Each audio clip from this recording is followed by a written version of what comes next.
Doctor Sreevarma ஆயுள் தரும் ஆயுர்வேதா அறுவை சிகிச்சை இல்லா குணம் ஆயுள் கால நிவாரணம். Branch express courier private limited domestic international cargo உங்கள் இல்லம் தேடி வந்து கொரியர் புக்கிங் டெலிவரி செய்து தரப்படும்.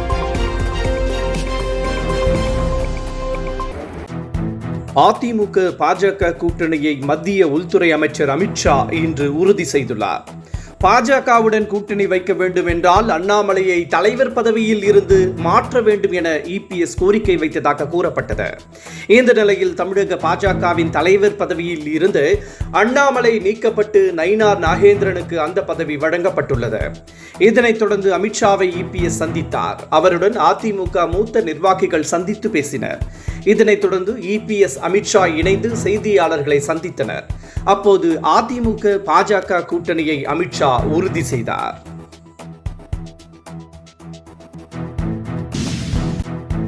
அமைச்சர் KN நேருவின் சகோதரர் ரவிச்சந்திரனுக்கு உடல்நலக்குறைவு ஏற்பட்டதால் அவர் சென்னையில் உள்ள தனியார் மருத்துவமனையில் சிகிச்சைக்காக அனுமதிக்கப்பட்டுள்ளார்.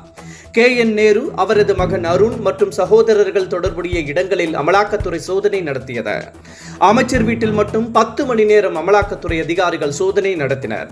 இந்த நிலையில் நேருவின் சகோதரர்கள் இயக்குநர்களாக இருக்கும் நிறுவனம் உள்ளிட்ட இடங்களில் அமலாக்கத்துறை தொடர்ந்து சோதனை நடத்தியது. இந்த சோதனையின் போது அமைச்சர் நேருவின் சகோதரரான ரவிச்சந்திரனை திடீரென அழைத்துச் சென்று அதிகாரிகள் விசாரணை நடத்தினர். அவர் மீண்டும் இன்று ஆஜராக சம்மன் அனுப்பப்பட்டிருந்தது. இந்த நிலையில் அவருக்கு உடல்நலக்குறைவு ஏற்பட்டதால் சென்னையில் உள்ள தனியார் மருத்துவமனையில் சிகிச்சைக்காக அனுமதிக்கப்பட்டுள்ளார்.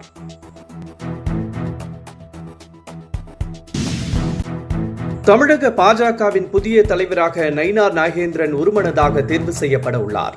தமிழக பாஜகவின் புதிய தலைவர் குறித்த அறிவிப்பு தொடர்ந்து இழுபறி இருந்து வந்த நிலையில் திடீரென தேர்தலை பாஜக தலைமை அதிரடியாக அறிவித்தது. இந்த நிலையில் நயினார் நாகேந்திரன் மட்டுமே தலைவர் பதவிக்கான வேட்புமனு தாக்கல் செய்துள்ளார். மற்றவர்கள் யாரும் தாக்கல் செய்யவில்லை. எனவே நயினார் நாகேந்திரன் போட்டியின்றி தலைவராக தேர்வு செய்யப்பட உள்ளார். இதற்கான அறிவிப்பு நாளை வெளியாகும் என எதிர்பார்க்கப்படுகிறது.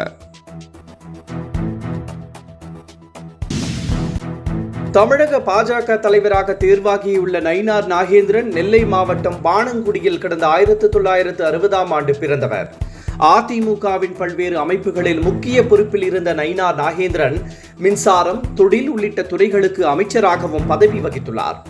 ஜெயலலிதா மறைவிற்கு பிறகு சசிகலா, டிடிவி தினகரன் ஆதரவு இருந்த நிலையில் நயினார் நாகேந்திரன் கடந்த 2017ஆம் ஆண்டு பாஜகவில் இணைந்தார்.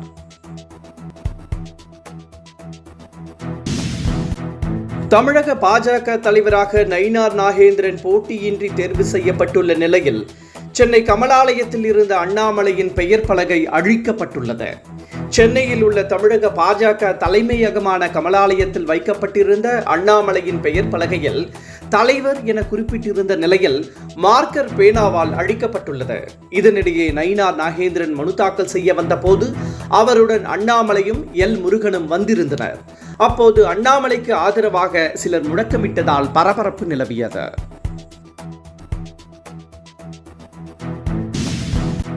திமுகவின் துணை பொதுச் செயலாளராக நியமிக்கப்பட்டுள்ள திருச்சி சிவா முதலமைச்சர் மு.க. ஸ்டாலினை நேரில் சந்தித்து வாழ்த்து பெற்றார். திமுக துணை பொதுச் செயலாளர் பதவியில் இருந்து அமைச்சர் பொன்முடியை முதலமைச்சர் மு.க. ஸ்டாலின் நீக்கினார். அவருக்கு பதிலாக மாநிலங்களவை உறுப்பினர் திருச்சி சிவாவை நியமித்துள்ளார். இதனைத் தொடர்ந்து திருச்சி சிவா முதலமைச்சர் மு.க. ஸ்டாலினை நேரில் சந்தித்து வாழ்த்து பெற்றார்.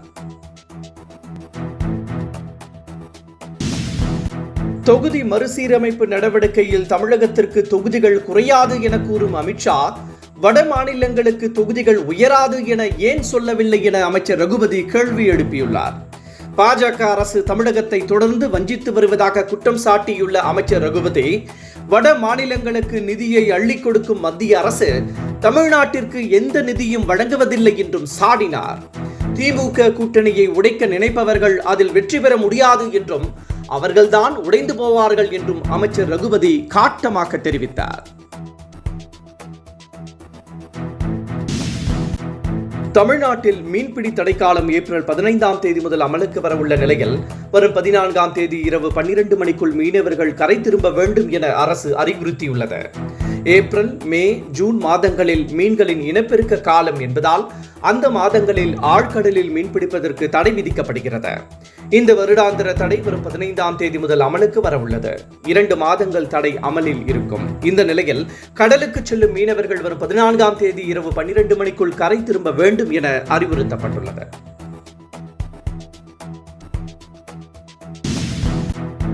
மீன் பிடிப்பதற்கான தடை காலம் வரும் 15ஆம் தேதி முதல் அமலுக்கு வர உள்ள நிலையில் அதற்காக மீனவர்கள் தயாராகி வருகின்றனர்.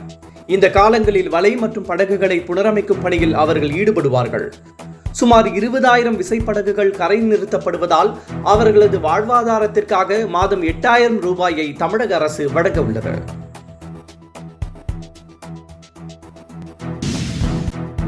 முதலமைச்சர் மு.க. ஸ்டாலினை எஸ்டிபிஐ கட்சியின் தலைவர் நெல்லை முபாரக் மற்றும் கட்சியின் மூத்த நிர்வாகிகள் இன்று சந்தித்தனர். வக்ஃப் திருத்தச் சட்டத்திற்கு எதிராக தமிழக சட்டப்பேரவையில் தீர்மானம் நிறைவேற்றியதற்காக முதலமைச்சருக்கு அவர்கள் நன்றி தெரிவித்துக் கொண்டனர். டாக்டர் ஸ்ரீவர்மா ஆயுள் தரும் ஆயுர்வேதா அறுவை சிகிச்சை இல்லா குணம் ஆயுள் கால நிவாரணம். Branch express courier private limited domestic international cargo உங்கள் இல்லம் தேடி வந்து கொரியர் புக்கிங் டெலிவரி செய்து தரப்படும். என்றும் உங்களுடன் மை இந்தியா. முக்கிய செய்திகளை உடனுக்குடன் தெரிந்து கொள்ள சப்ஸ்கிரைப் பண்ணுங்க, பெல் பட்டனை பிரஸ் பண்ணுங்க. என்றும் உங்களுடன் மை இந்தியா.